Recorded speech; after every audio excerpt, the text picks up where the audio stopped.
Hello दोस्तों, आप सुन रहे हैं हॉरर स्टोरी फियर फैक्ट्स के साथ। आशा करता हूँ कि आप सब ठीक होंगे और आगे भी ठीक रहे।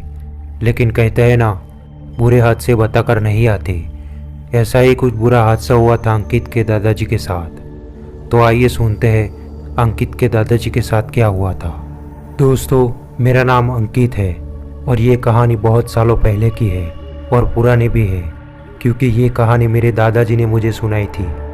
ये कहानी सुनने के बाद मेरी रूह आज भी कांप जाती है। तो दोस्तों, आइए सुनते हैं मेरे दादाजी के पॉइंट ऑफ व्यू से।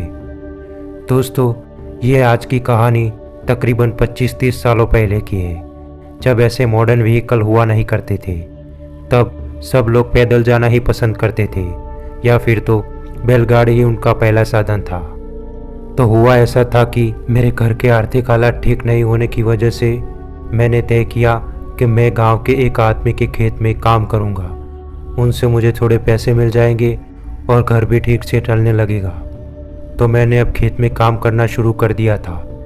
मुझे कोई दिन खेत में सुबह में जाना पड़ता था या फिर कभी रात के अंधेरे में पानी देने जाना पड़ता था। एक दिन मेरा काम उस खेत में रात में आता है। दरअसल मुझे उस खेत में रात में 12 बजे वहाँ पानी देने जाना था और रात में 12 बजे लाइट आने की वजह से उस खेत के मालिक ने मुझे रात 12 बजे जाने को कहा था। तो मैं जल्दी से मेरा खाना वाना ख़त्म करके मेरे घर से रात के तकरीबन 11:30 बजे खेत की ओर निकल जाता हूँ। मैं थोड़ी देर बाद उस खेत में पहुँच जाता हूँ। वहाँ पूरा सन्नाटा छाया हुआ था और पूरे रास्ते में भी मुझे शायद कोई नहीं मिला। रात ने भी एक बड़ी सी काली चद्दर ओढ़ रखी थी। फिर मैं खेत के अंदर गया तो मैंने देखा कि पाइप में थोड़ा थोड़ा पानी आने की शुरुआत हो रही थी। तो मैंने धीरे धीरे करके सभी पाले में एक के बाद एक पानी का बहाव शुरू कर दिया। मुझे ये काम करते करते 1 घंटा बीत गया था, पर अभी भी पूरा आधा खेत बाकी था। तो मैंने सोचा कि मैं थोड़ी देर आराम से बैठता हूँ, बाकी का काम थोड़ी देर बाद में करता हूँ। तो मैं खेत में बने एक छोटे से कुएं के पास मैं बीड़ी पीने बैठ जाता हूँ। दोस्तों, उन दिनों बीड़ी पीना एकदम नॉर्मल सा था, जो आजकल छोटे बच्चों को पीना सख्त मना है। मैं बीड़ी पी रहा था कि एक अनजान आदमी मेरी ओर मुझे आता हुआ दिखता है।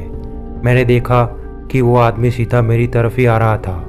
मैं एकदम से चौंक जाता हूँ, क्योंकि उसने चेहरे पर कपड़े से ढक रखा था और उसका चेहरा अंधेरे में मुझे ठीक से दिख नहीं रहा था। उसने मुझे आते ही कहा, अरे वो बीड़ी देना तुम्हारे हाथ में है। तो मैंने कहा कि भाई साहब, आप कौन हो?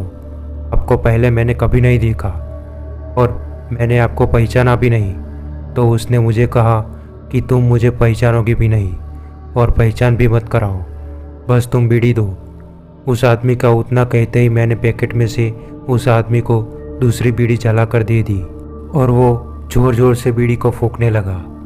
थोड़ी देर तक वो साथ बैठा रहा। फिर मुझे याद आया कि मुझे अभी और भी पानी देना है। तो फिर मैं उठकर खेत के अंदर जाने लगता हूँ। जब मुझे खेत की ओर उस आदमी ने जाते हुए देखा तो उसने से पीछे से आवाज़ लगाई, अरे सुनो, कहाँ जा रहे हो? मैंने कहा, मेरा काम बाकी है खेत का, वो मैं पूरा करने जा रहा हूँ। तभी उसने कहा, अरे एक बीड़ी और मिल सकती है क्या? तो मैंने उसको मेरा पूरा पैकेट दे दिया और कहा, हाँ ले लो, पर पूरी ख़त्म मत कर देना, मैं आता हूँ। इतना कहकर मैं काम में जुट जाता हूँ। फिर 1 घंटे के बाद मैं काम करके आता हूँ तो मैंने देखा कि अब आसपास कोई नहीं है और वो आदमी मेरा पूरा बीड़ी का पैकेट लेकर चला गया। ये देखकर मुझे बहुत गुस्सा आया, लेकिन मुझे अब आसपास कोई दिख भी नहीं रहा था। तो मैं शांत हो गया। फिर मैंने सोचा कि अब मेरा काम ख़त्म हो गया है तो अब मुझे घर चले जाना चाहिए।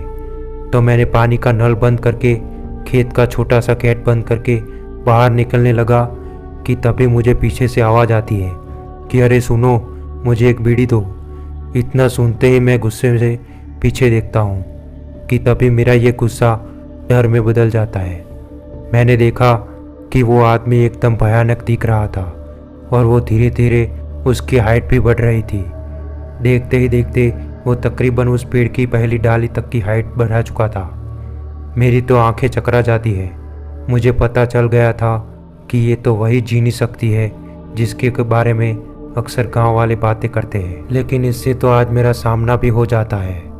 मैं धीरे धीरे मेरे कदम पीछे बढ़ा रहा था कि पता नहीं कैसे खेत का गेट अचानक खुद ही बंद हो जाता है और मेरा भागने का रास्ता भी बंद हो जाता है। तभी उस जिन ने मेरे पर हमला बोल दिया। उसने मेरा गला दबाया और ऊपर की ओर उठाने लगा। अब मेरा गला बहुत दब रहा था और मेरी आंखें भी बंद हो रही थी। तभी मैंने देखा कि उस जिन ने मुंह से बड़े बड़े दांत निकालना शुरू कर दिया और वो मुझे अपने गले पे डसाने की कोशिश कर रहा था। लेकिन अचानक ही उसकी नज़र मेरे गले में लगे उस धागे पर पड़ जाती है जिस पर भगवान का फोटो लगा था। यह देखकर उस जिन ने मुझे छोड़ दिया और मैं नीचे मिट्टी में गिर जाता हूँ। मैं समझ गया कि ये जिन ये देखकर भाग रहा है, तो मैंने वो धागा हाथ में लिया और उस जिन को डराने लगा और वो जिन जाने लगा। वो जिन एकदम से पीछे से गायब हो जाता है। तभी मैंने सोचा कि अब मुझे जल्दी से यहाँ से भाग जाना चाहिए, तो मैं ये धागा हाथ में लेकर मेरे घर पे आ जाता हूँ और ये पूरी बात घर वालों को सुबह में मैं बताता हूँ। तो फिर मेरे पापा ने मुझे ये काम से निकाल दिया। तो दोस्तों, ये थी मेरे दादाजी के मुंह से सुनने वाली 25-30 साल पुरानी डरावनी कहानी, जो मैं आज भी सुनता हूँ तो मेरी रूह कांप जाती है। तो दोस्तों, आज की घटना यहीं पर समाप्त करते हैं। अगर आपके साथ भी ऐसी कोई हादसा हुआ हो तो आप हमारे इंस्टाग्राम आईडी पे शेयर कर सकते हो।